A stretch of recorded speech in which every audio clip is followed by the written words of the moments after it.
My stepdad forced my mom to abandon me in the hospital after a car accident just to save his vacation, but my dad stepped in and changed everything. I hate my stepdad, Kevin. He's one of the most frustrating, controlling, and inconsiderate people I have ever known. Ever since he married my mom, my life has been turned upside down. For context, my parents divorced 3 years ago. Mom and dad just never got along and would fight frequently. When they announced their divorce, I wasn't surprised. My mom and dad were never a great match from the start. Honestly, they tried to make it work, but there was always tension between them, especially when it came to responsibilities around the house. Although my mom technically stayed at home, she didn't enjoy any of the typical household duties that often come with that role. Cooking, cleaning, or even helping me with homework were not really her priorities, and she made no secret of her dislike for doing those things. Instead, she liked to spend a huge chunk of her time on her phone, trying to build an online following. She considered herself a beauty influencer, always recording or posting something, even though her follower count wasn't exactly impressive. When she wasn't glued to her phone, she spent much of her time, and a significant portion of my dad's income, going out with her friends on shopping sprees, brunches, or beauty treatments. Those were her regular activities. She never really fit the mold of what most people think of as a typical mom, while other parents generally check on their kids' assignments, making sure they are keeping up with their studies and asking about their daily lives. My mom's primary concern was to only look after herself. She constantly stressed about her appearance and also expected me to stay fit and put together at all times. It was almost as if she saw me more as a reflection of her own image than as an individual with my own needs. Anyway, after the divorce, both my parents got custody of me, and my time was split between them. Initially, it took me some time to adapt to living between two separate households. Just as I was starting to settle in, my mom met Kevin. She seemed smitten by him from the very first date. In just a few days, they started to officially date, and after a few weeks, Mom made me meet him. Suddenly, this stranger was everywhere, and I was expected to welcome him into our lives with open arms. Now, I wouldn't have had any problem accepting Kevin if he were a decent person, but the reality is he's not. Right from the beginning, Kevin had these unrealistic expectations. He assumed I would just happily accept him as my new dad, even though he was, in my eyes, a total downgrade from my actual father. He constantly meddles in my life and seems to seize every opportunity to belittle me. It feels like no matter what I do, he finds a way to criticize or control me. For instance, he has 2 sons, and he becomes visibly annoyed with me whenever he thinks I'm acting too girly, as he likes to phrase it. He has outright told me that I shouldn't wear frocks or tight skirts, as if how I dress is any of his business. He also insists that I shouldn't leave my hair down and expects me to keep my long hair tied up in a bun at all times. It doesn't stop there. If I ever have friends over, he always interrupts us, claiming he's just checking in, but it's not just a quick hello or a casual inquiry. He literally barges in and hovers around, as if he doesn't trust me and my friends to be alone. It's incredibly intrusive and honestly humiliating. When I protest or ask him to leave us alone, he brushes it off, saying things like, "Girls require constant supervision, and we should just pretend like he's not even there." It's infuriating that he doesn't extend the same level of interference to his sons or seem to feel the need to constantly oversee their every move. When I tried to bring up how much this bothers me with my mom, hoping for support or understanding, she brushes it off. She tells me he's just being protective, as though that excuse justifies his behavior. On top of everything, Kevin's 2 sons make my life even harder. They have no concept of personal space, and their personalities clash with mine in every possible way. They are also relentless when it comes to bullying me. Whether it's teasing, mocking, or finding new ways to make me feel small, they pick on me constantly. Instead of stepping in, my mom dismisses their behavior by saying, "That's how all sons bond." When my mom decided to marry Kevin after just 1 year of dating, she expected me to just fall in line. She told me in no uncertain terms that she loved Kevin and was determined to make their marriage work. She knew I had doubts and frustrations, but she was clear about what she wanted from me, to give Kevin a chance and not to make things difficult for her.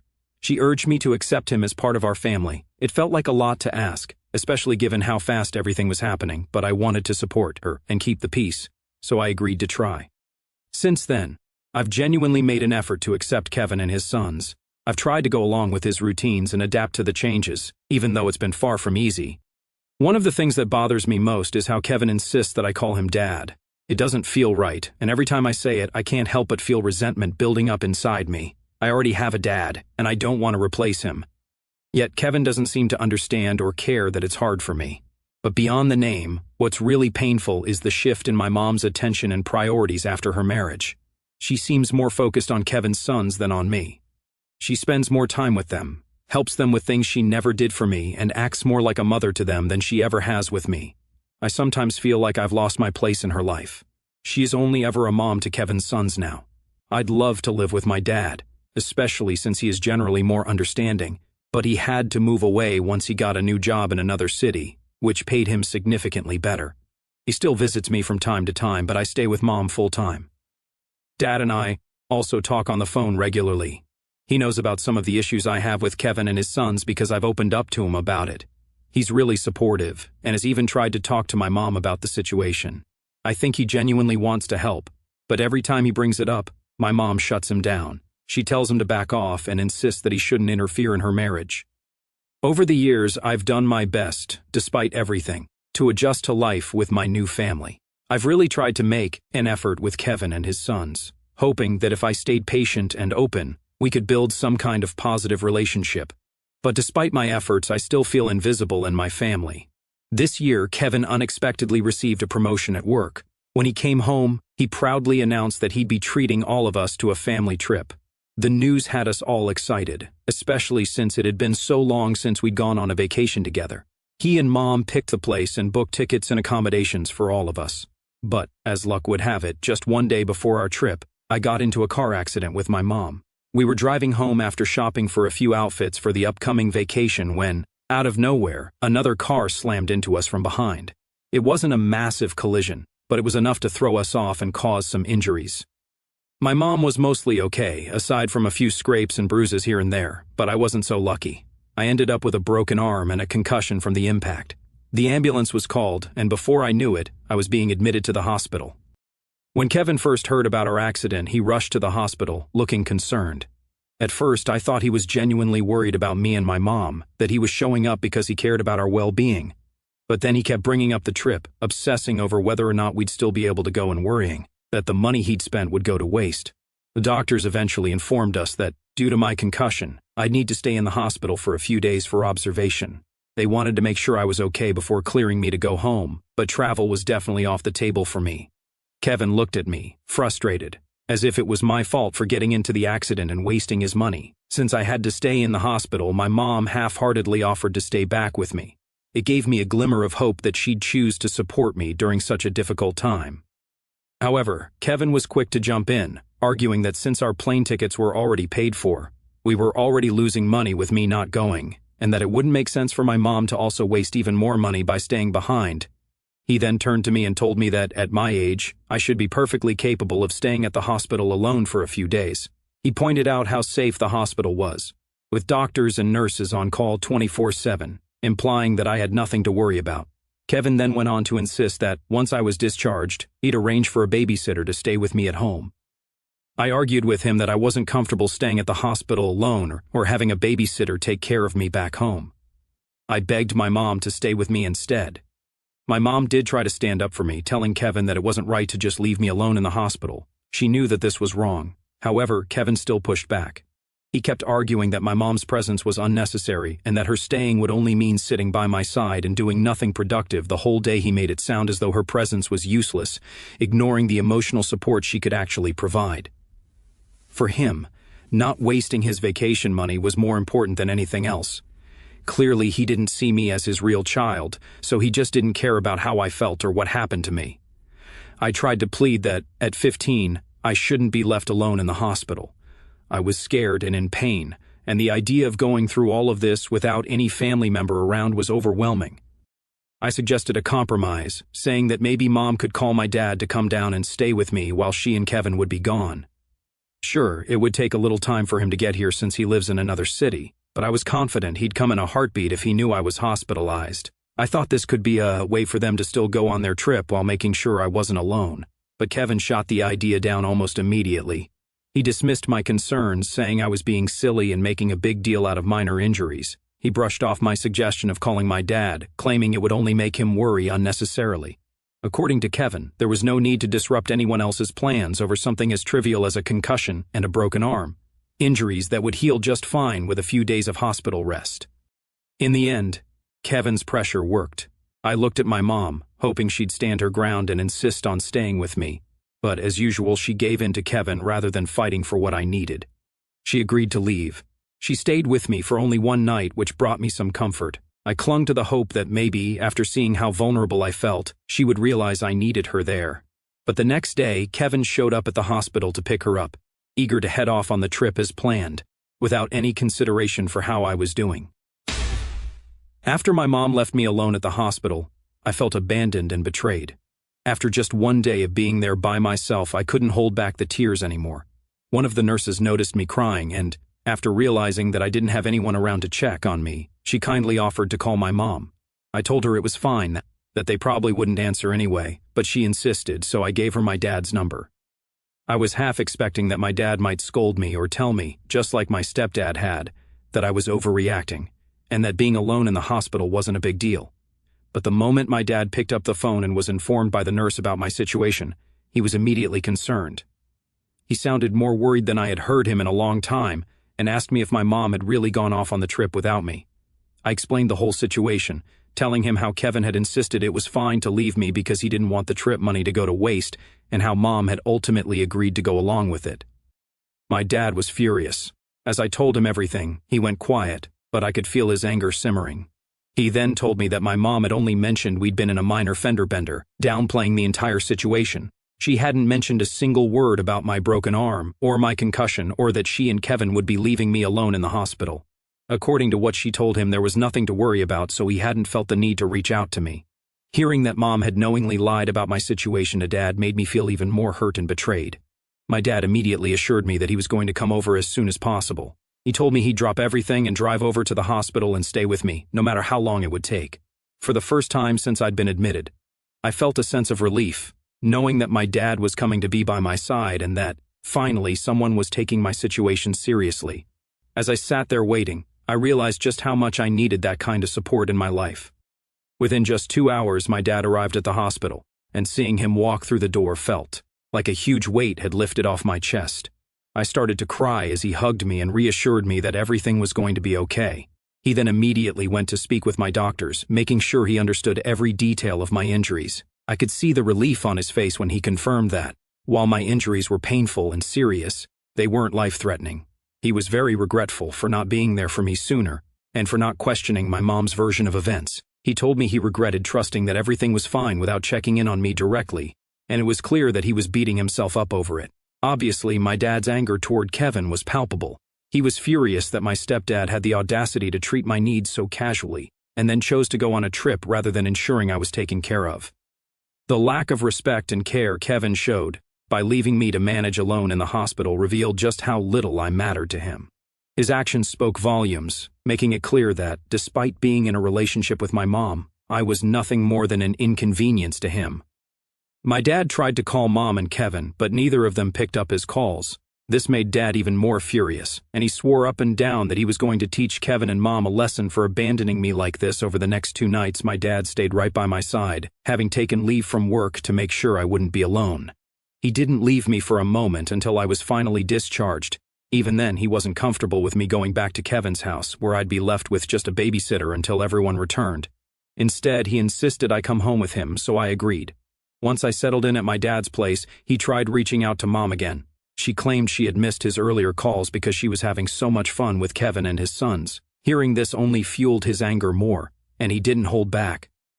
He firmly told her that her behavior was unacceptable, that abandoning me in the hospital was a serious act of neglect, and that he planned to take legal action to hold her and Kevin accountable.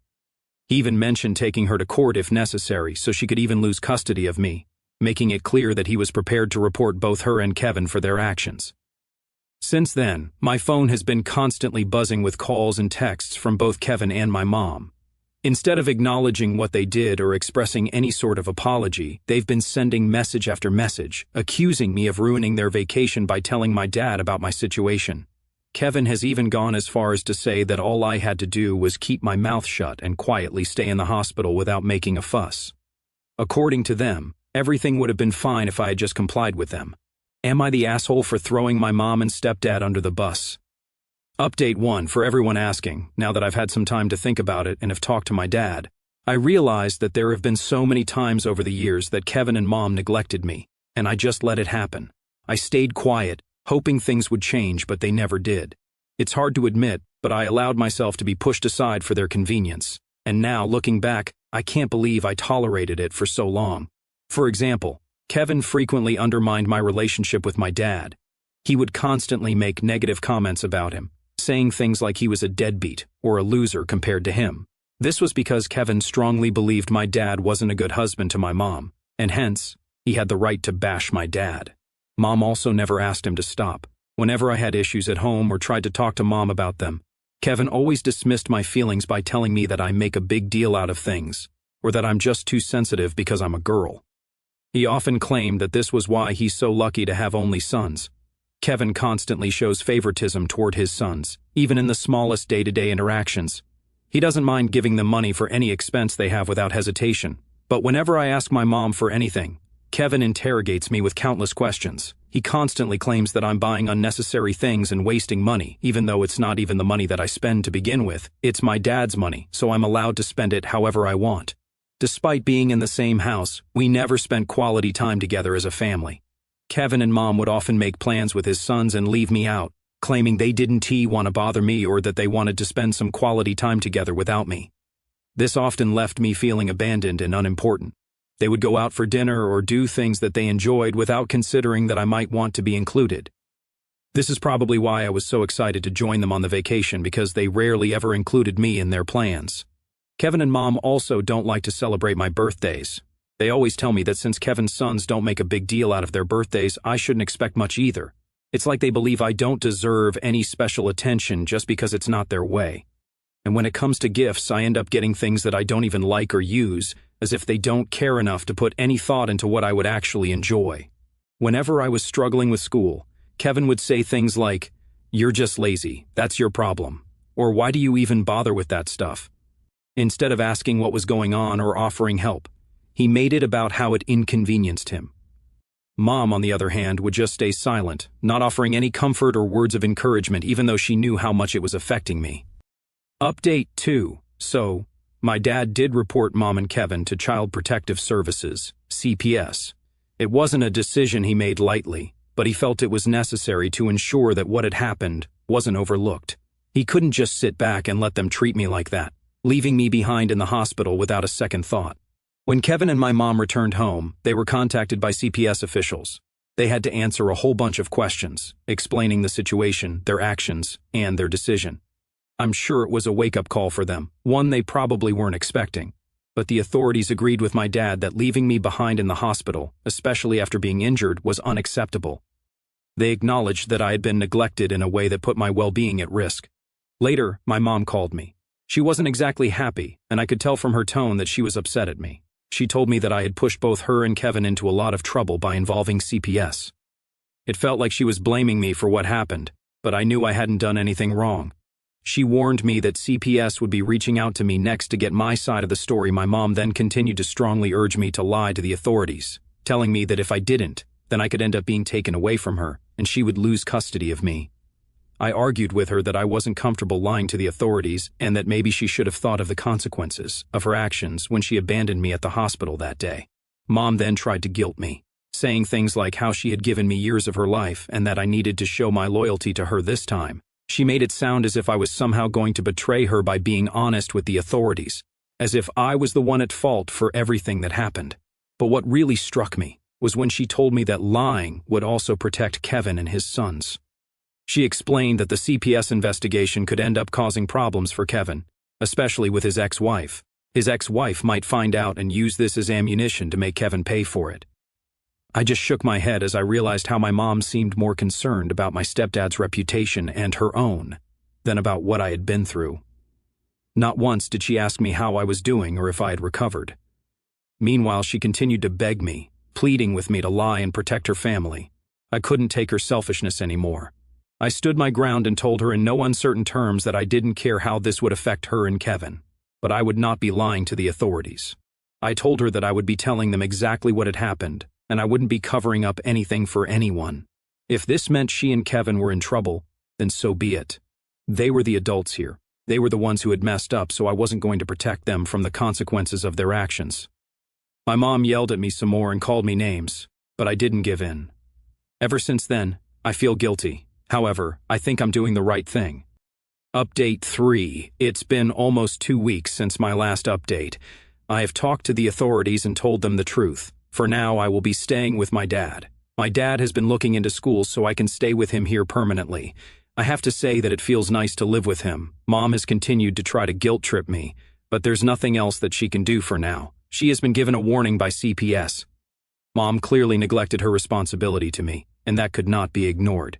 CPS has asked her to make significant changes, like attending mandatory parenting classes and counseling to address her issues with neglect and her relationship with me. Kevin was also scrutinized, as he had shown a lack of respect and care for me, especially during the hospital incident. CPS made it clear that they would be closely monitoring the situation if and whenever I came over to stay with them, and that any further neglect or mistreatment would lead to more serious consequences. Update 4. Wow, I can't believe that it's been almost 4 months now since I have been living with Dad. I feel like I'm finally in a place where I'm not constantly walking on eggshells or doubting my worth. Living with Dad has been such a huge relief. He's supportive, listens to me, and most importantly, he respects my space and my decisions. It's been a complete 180-degree turn compared to what I was dealing with before. I feel heard here. I can talk about my day, my struggles, my dreams, and he actually cares. I've been able to focus more on school and my mental health, and I feel like I'm finally getting back to who I really am. I've also made some amazing new friends at school, and I genuinely love spending time with them. In fact, last month, for the first time in a long time, I actually got to have a proper birthday celebration. I invited all my friends over, and we had a pizza party while watching cheesy romantic movies. It was the kind of birthday I'd always wanted but never got when I lived with my mom and Kevin. As for Mom, things are still complicated. She's been trying to contact me more frequently lately, even sending me texts about how sorry she is and how much she misses me. Part of me feels guilty for staying away, but then I remember everything that led to this point. I've made it clear to her that I'm still not ready to come back, and while she tries to reach out, I've established boundaries for myself. Her actions were damaging, and she needs to take full responsibility for that. As for Kevin, he hasn't apologized or taken any responsibility for his actions. Honestly, I'm not surprised. He's never shown any real concern for me or my well-being. The way he treated me, especially when I was in the hospital, is something I'll never forget. Whether he ever changes or not doesn't matter to me anymore. I'm not waiting around to find out. I've learned to rely on myself and the people who truly care about me, and that's enough.